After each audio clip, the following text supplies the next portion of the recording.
가장 위험한 순간이 언제인 줄 아세요? 계약서 쓰는 날? 아니면 잔금하는 날? 사실은 가장 중요한 순간은요. 안녕하세요. 신림역 4번 출구 미건부동산 대표 마채연입니다. 제가 지난주에는요.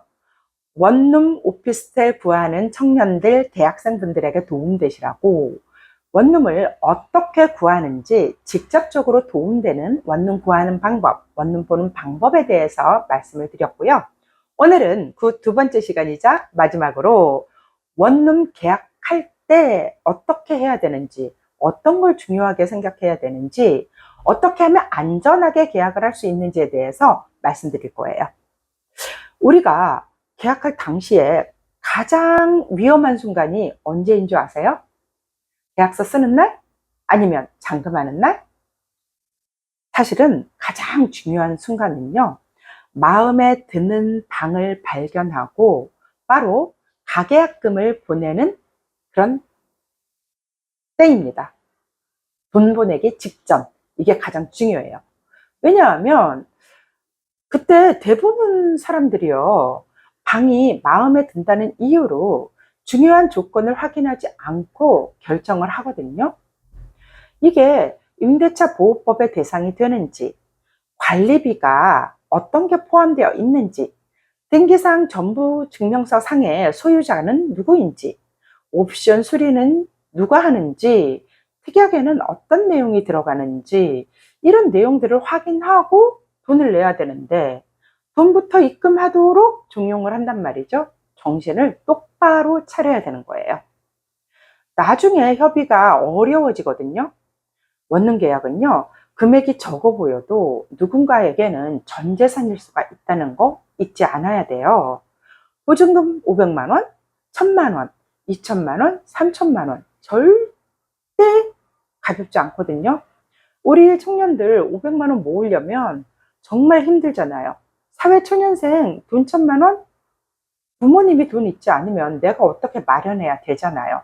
그래서 보증금 100만 원밖에 안 돼요. 200밖에 안 돼요. 이렇게 100에 200에 얼마 이런 집도 찾는데 정말 중요하게 생각하는 내용이죠. 반드시 확인해야 할 체크리스트가 8가지가 있어요. 계약하기 전에. 지금부터 말씀드릴 거고요.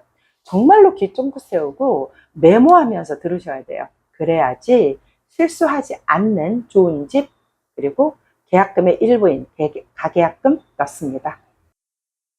여러분, 여기서 잠깐요. 좋은 공인중개사는요. 계약을 서두르지 않습니다. 임대인과 임차인 모두에게 안전한 계약이 될 수 있도록 그렇게 조율을 합니다. 계약은 빠르게 하는 것보다요. 정확하게 하는 것이 훨씬 중요하다는 것, 그렇게 정확한 계약을 도와주는 공인중개사가 정말 나를 위하는 공인중개사라는 것 여러분 꼭 아셔야 됩니다. 자, 그렇다면 첫 번째부터 빠르게 이야기해 보겠습니다. 마음에 드는 방을 보면은요, 이런 이야기를 듣습니다. 이 방은 금방 나갑니다. 잡으려면 가계약금을 넣으셔야 합니다.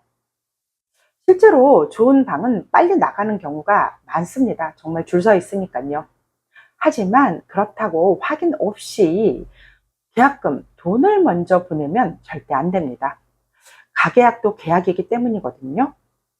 임차인을 사정으로 취소를 하게 되면 가계약금을 돌려받기가 매우 어렵습니다. 보증금과 월세, 관리비를 포함한 입주 가능일, 또 임대차 보호법의 적용 여부, 반려동물 가능 여부, 주차, 옵션 수리 여부, 도배나 청소 상태, 계약 기간, 그리고 특약에 어떤 내용을 넣을지를 다 확인하고 그 다음에 설명 듣고 가계약금을 넣는 것입니다. 가계약금 넣기 전에 확인해야 될 이런 내용들을 전문 공인중개사는요 하나도 빼먹지 않는답니다. 공인중개사가 하나하나 세세하게 다 설명해 주고요. 임대인과 임차인이 모두 협의를 한 그 내용을 토대로 가계약금을 넣도록 진행을 합니다. 그리고 이 내용을 문자나 카톡으로 받아볼 수 있도록 보내드립니다. 두 번째로 중요한 건 소유자 확인과 이 집이 위험한지 위험하지 않은지를 확인하는 것입니다. 계약할 때 가장 기본이 되는 서류가 있어요. 등기사항 전부증명서. 이 등기사항 전부증명서로 세 가지를 보는데요. 첫 번째 표제부에는 내가 계약하려는 집의 주소와 실제 등기상 주소가 맞는지 확인하는 거고요. 두 번째는 등기상 전부증명서의 갑고인데요. 소유자가 누구인지, 계약서의 임대인 이름, 등기부 등본상의 소유자 이름, 신분증 이름 다 확인해야 됩니다. 또한 소유권에 대한 제한사항이 있는지, 압류, 가압류, 가처분이 있는지를 확인하는 것도 이 갑구에서 확인합니다. 마지막 세 번째는 을구인데요. 근저당권, 은행에 돈을 얼마나 빌렸는지, 전세권, 임차권, 이 소유권 이외의 권리사항에 대해서 확인할 필요가 있습니다.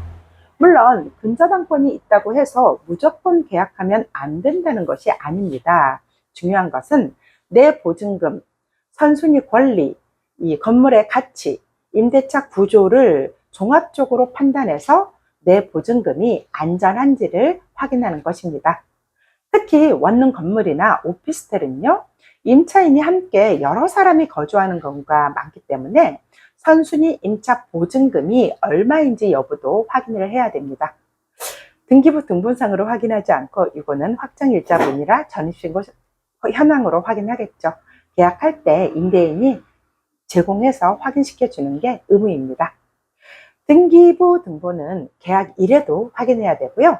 또한 잔금일에도 반드시 확인해야 된다는 것 잊지 마세요. 세 번째 중요한 건 집주인을 확인하는 거겠죠.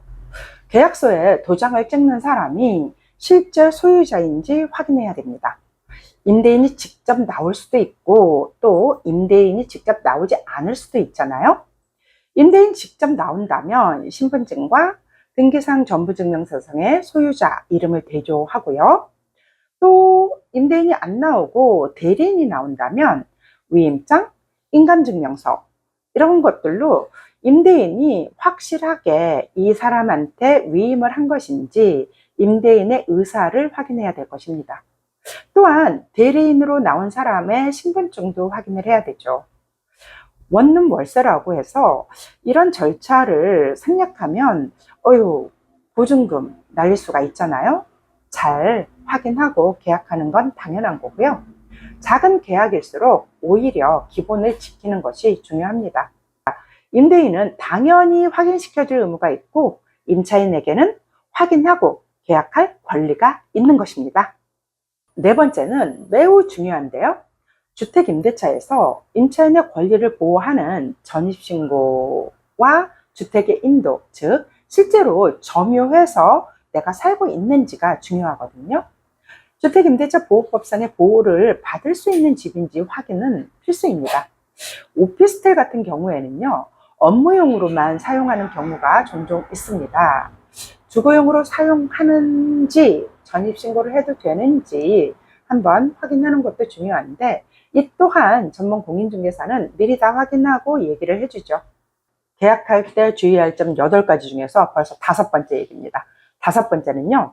원룸과 오피스텔 계약에서 분쟁이 자주 생기는 부분이 관리비거든요. 계약서는 월세만 쓰고 관리비는 구두로만 말하는 경우가 있다고 해요.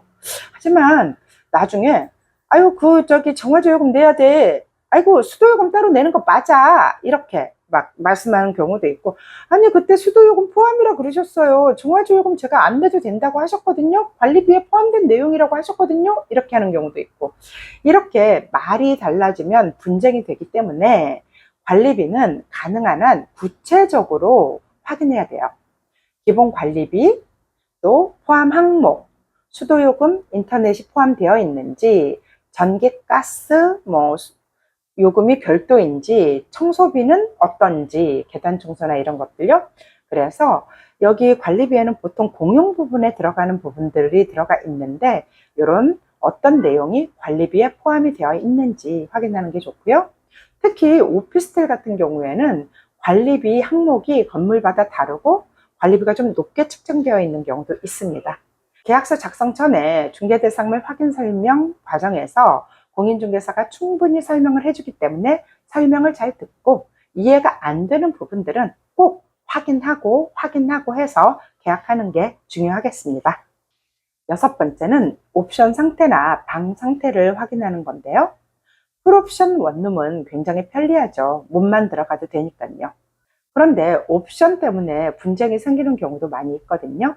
에어컨, 세탁기, 냉장고, 인덕션, 전자레인지, 붙박이장, 블라인드, 도어락, 보일러, 인터폰 이러한 그런 시설들이 입주 전에는 정상적으로 작동이 됐는데 뭐 입주하고 나서 바로 고장이 난다던가 이런 경우도 있고요.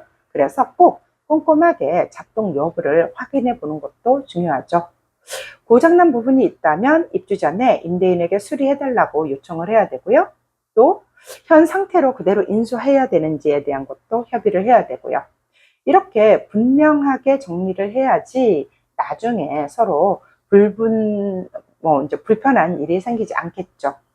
특히 벽지 훼손이나 바닥 찍힘, 실리콘에 곰팡이가 실었다던가 이런 것들은 조금 사진을 찍어 놓는다던가 영상으로 남겨서 나중에 채실할 때 근거 자료로 제시하는 것도 중요합니다. 계약서 작성하고 잔금을 치르고 이사를 가게 되잖아요. 그래서 이사 가자마자 이러한 부분들을 사진이나 영상으로 이렇게 남겨놓는 그런 센스도 필요하고요. 또 이제 공인중개사가 잘 설명을 하고 확인을 하겠지만 빠뜨리는 경우도 있으니까 내가 임차인이니까 직접 하나하나 확인하는 것도 중요합니다. 이거는 이제 임대인을 우리가 못 믿거나 공인중개사를 못 믿어서 하는 게 아니고요. 입주 당시 상태를 명확하게 남겨서 나중에 임대인과 임차인 모두가 불필요한 분쟁을 하지 말자라는 뜻입니다. 일곱 번째는요. 계약서에서 가장 중요한 부분의 하나거든요. 바로 특약사항입니다. 이 특약은요. 임대인에게 유리하게 쓰는 것도 아니고 임차인에게 유리하게 쓰는 것도 아닙니다. 임대인과 임차인이 서로 협의한 내용을 특약이라는 내용으로 잘 써 놓는 거거든요. 그래서 이러한 내용이 이해가 안 된다면 꼭 이해시켜 달라고 전문 공인중개사에게 이야기를 해야 됩니다. 특약에 들어가는 내용이 보통 이렇죠. 반려동물 금지, 실내 흡연 금지, 벽걸이 TV 설치 금지, 못질 제한, 월세 납부일이 언제인지, 만약에 계약기간 내 중도 해지 시 어떤 조건을 들어가는지, 옵션, 고정 수리비 책임, 또 입주 전에 수리 항목 이런 것들이 들어가거든요. 그래서 이게 이해가 안 된다던가 또 불리하다던가 이런 내용이 있으면 꼭 말로 확인하고 저는 특약에 이러한 내용을 넣어줬으면 좋겠습니다 라고 요청을 해야 된다는 것 명심하세요. 그리고 예를 들어서 입주 전에 도배를 임대인이 해준다고 한단 말이죠. 임대인이 말만 믿고 있다가 도배를 안 해주는 경우 또 속상하잖아요. 그래서 임대인은 잔금일 전까지 안방, 벽지, 오염 부분을 보수해 준다 이렇게 쓰는 것도 중요하고, 만약에 세탁기가 고장나 있거나 청소가 필요하다면 임대인은 입주 전에 세탁기 내부 청소를 해주기로 한다, 완료하기로 한다 이렇게 써주면 좋겠죠. 무엇을 언제까지 누가 해준다 이렇게 특정해서 정확하게 기입하는 게 중요합니다. 네, 드디어 마지막 여덟 번째입니다. 잔금일에는 정신이 굉장히 없죠. 이사도 해야 하고 돈도 보내야 되고 열쇠도 받아야 되고, 요즘 열쇠보다는 번호키를 받아야 되겠죠. 그래서 반드시 해야 할 일 세 가지 명심하시라고 정리해 드립니다. 첫째, 잔금 보내기 전에 등기부 등본 다시 한번 확인해야 되는데, 계약 후 잔금 전 사이에 권리관계가 혹시 바뀌었는지 확인하는 당연한 절차입니다. 두 번째, 잔금은 임대인 명의의 계좌로 송금해야 되는 거고요. 대리인이나 제3자의 계좌로 보내달라고 한다면 그렇게 하면 안 됩니다. 특약 안에 있는 것만 해야 돼요. 특약에 계약 당시에 임대인이 이러이러한 사정으로 잔금은 누구누구 계좌로 해주세요 라고 써있고 확인이 된 거라면 보내도 되지만, 갑자기 아니 내가 통장이 안 돼서 일로 보내주세요 하는 거는 절대 들어주시면 안 되는 거고요. 세 번째, 입주 후 바로 전입신고 확정일자 해야 됩니다. 그래야지 임대차 보호법상의 보호 대상이 되니까요. 계약서 원본과 신분증을 준비해서 진행하면 되니까 잊지 말고 꼭 하세요. 잔금일에는 바쁘지만 위 세 가지 꼭 하셔야지 내 보증금을 지키면서 편안하게 살 수가 있답니다. 오늘 내용 어떠셨나요? 많이 도움되셨죠? 계약을 우리가 매일 하는 것도 아니고 2, 3년에 한 번, 평생에 처음, 정말 2, 30년에 한 번 하는 거기 때문에 계약은, 부동산 계약은 굉장히 긴장되고 힘든 일이기도 합니다. 스트레스도 많이 쌓이고요. 그럴수록 전문 공인중개사의 도움을 받는다면 정말 편하게 또 내 돈을 지킬 수 있는 그런 계약을 하게 되겠죠. 오늘 내용을 마지막으로 정리해 보겠습니다. 원룸 오피스텔 계약할 때는 첫째, 가계약금 전 조건을 확정해야 되고요. 둘째, 등기부 등본 확인해야 되고요. 셋째, 임대인 본인 여부 확인해야 되고요. 넷째, 주택임대차 보호법 대상의 주택인지 확인해야 되고요. 다섯 번째, 관리비와 공과금 구체적으로 알아야 됩니다. 여섯 번째는 옵션 상태, 사진과 영상으로 남기는 게 좋다고 말씀드렸고요. 일곱 번째, 특약 내용은 반드시 읽고 이해하고 도장 찍어야 된다는 거 말씀드렸습니다. 여덟 번째는 잔금일에 잊지 말고 해야 될 것, 등기부 등본, 등기사항 전부증명서 확인 다시 한번 하고요. 임대인 계좌로 꼭 송금하시고요. 전입신고 확정일자, 이사 이렇게 해야 된다라고 말씀드렸습니다. 정확하게 하는 게 중요해요. 계약은 그냥 서두르고 빨리빨리 한다고 중요한 게 아니거든요. 오늘 말씀드린 첫 번째부터 여덟 번째까지 하나씩 순서대로 밟아서 하신다면 내 보증금 지키고 안전하고 좋은 집을 계약하고 살게 되는 것입니다. 신림역 주변에서 여러분이 원룸, 오피스텔, 투룸 계약이 필요하다면요. 집을 구해야 한다면 신림역 4번 출구 미건부동산에서 안전하게 도와드릴 수가 있습니다. 저희 미건부동산에는요. 원룸 오피스텔 전문 공인중개사가 여러분을 편안하게 좋은 집을 구해서 계약하는 데까지 안전하게 전문적으로 돕고 있습니다. 지금까지 신림역 4번 출구 미건부동산 대표 마채현이었습니다. 오늘도 좋은 사람들과 행복한 하루 보내시기 바랍니다. 감사합니다.